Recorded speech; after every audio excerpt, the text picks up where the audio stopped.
بسم اللہ الرحمن الرحیم۔ مسائل اور معلومات کے سلسلے کا 10واں پروگرام آپ کی خدمت میں پیش ہے۔ آج جس موضوع پہ بات کرنا ہے وہ یہ ہے کہ ہمارے ملک عزیز مملکت خود آزاد پاکستان میں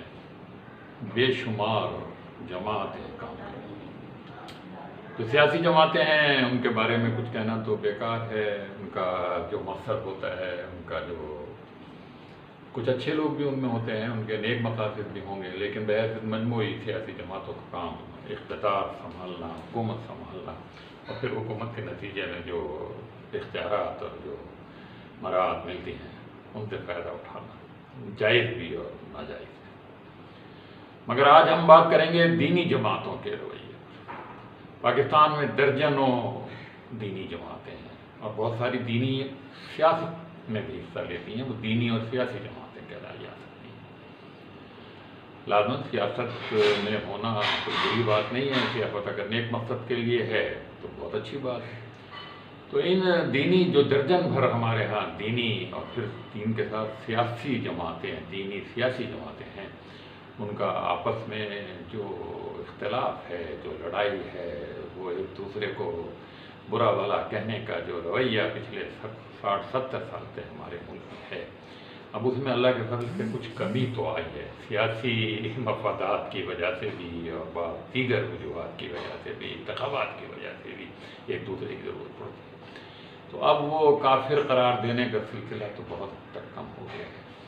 مگر ان جماعتوں میں جو ایک نیک مقصد کے لیے کام کر رہی ہیں، جن کا دعویٰ یہ ہے کہ وہ اس ملک میں اللہ تعالیٰ کی وحدانیت، حضور کی رسالت اور اسلام کے اپلیکیشن کے لیے، اس کے اطلاق کے لیے کام کر رہی ہیں، ان کا آپس میں جب اختلاف اور ایک دوسرے کو برا بھلا کہنا اور ایک دوسرے کی مسجدوں میں جانے سے روکنا اور ایک دوسرے کی مسجد میں نماز تک پڑھنے سے روکنا، یہ ساری چیزیں بڑی۔ بعض دینی جماعتوں کا یہ کہنا ہے کہ یہ دوسری جماعت جو ہے وہ عقیدے کے لحاظ سے صحیح نہیں ہے، بعض کا کہنا ہے کہ یہ عمل کے لحاظ سے صحیح نہیں ہے۔ ان چیزوں کو چھوڑتے ہوئے اگر دینی جماعتیں مل جل کر کام کریں تو شاید جس مقصد کا وہ دعویٰ کر رہی ہیں وہ مقصد بات ہے۔ اس کے لیے بہت بڑا دل چاہیے۔ دینی جماعتوں کے لیڈروں بھی، ان کے کارکنوں بھی، ایک دوسرے کی اچھی باتوں کو اگر سراہا جائے، ان کی اگر تعریف کر دی جائے، اور اگر کوئی غلط بات ہے تو وہ ان کے لیڈروں تک پہنچا دی جائے، اور پبلک میں شور مچانے سے، ایک دوسرے کے خلاف برا بھلا کہنے سے شاید نہ ان کا مقصد ہے۔ ہماری بہت سی سیاسی دینی جماعتوں کو یہ کریڈٹ جاتا ہے کہ پاکستان بننے کے بعد انہوں نے اس ملک میں مدارس کا نظام قائم کیا، قال اللہ قال الرسول انہوں نے یہاں پڑھایا، جیسی بھی تعلیم تھی، جیسا بھی نظام تھا، جیسا بھی نصاب تھا، لیکن انہوں نے بہت بڑا کام کیا۔ آج اگر یہ مدرسے اور یہ خانقاہیں اور یہ ادارے نہ ہوتے تو جو اتنے سارے حفاظ آپ کے ملک میں اس وقت ہیں، جن کے سینوں میں قرآن محفوظ ہے، جو آپ کی نماز جنازہ اور آپ کی عید کی نماز اور آپ کی بقرعید کی نماز اور دیگر مواقع پر آپ ان کی طرف رجوع کرتے ہیں، ان سے مسائل پوچھتے ہیں، یہ سب تو یہ ان جماعتوں کا کریڈٹ ہے۔ دوسری جماعتیں جو سیاسی جماعتیں بھی ہیں ساتھ میں، انہوں نے اقامت دین کا کام، انہوں نے کہا کہ ٹھیک ہے، یہ کام بھی اپنی ایک اہمیت رکھتا ہے، لوگوں کو نیکی کی طرف بلانا بھی ایک کام ہے، جو ہمارے ہاں ایک بہت بڑی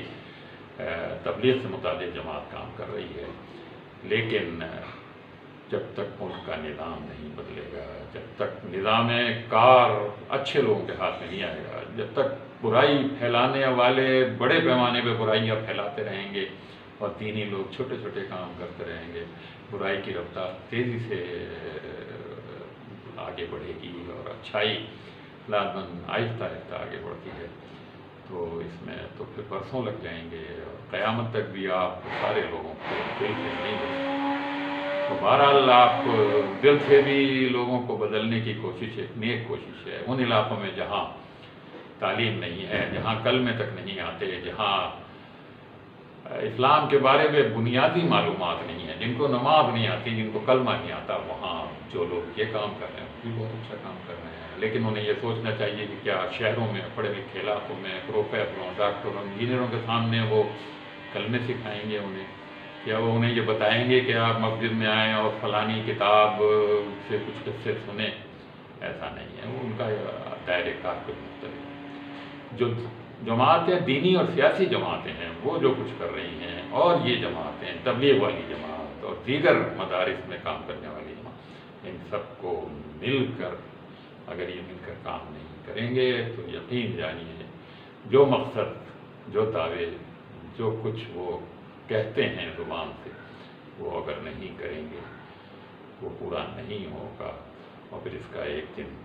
ان کو جواب دینا ہوگا کہ آپ نے فروئی جھگڑوں میں معمولی باتوں پر ایک دوسرے کو کافر قرار دے کر، ایک دوسرے کو برا بھلا کہہ کر بحیثیت مجموعی اس دین کو نقصان پہنچایا،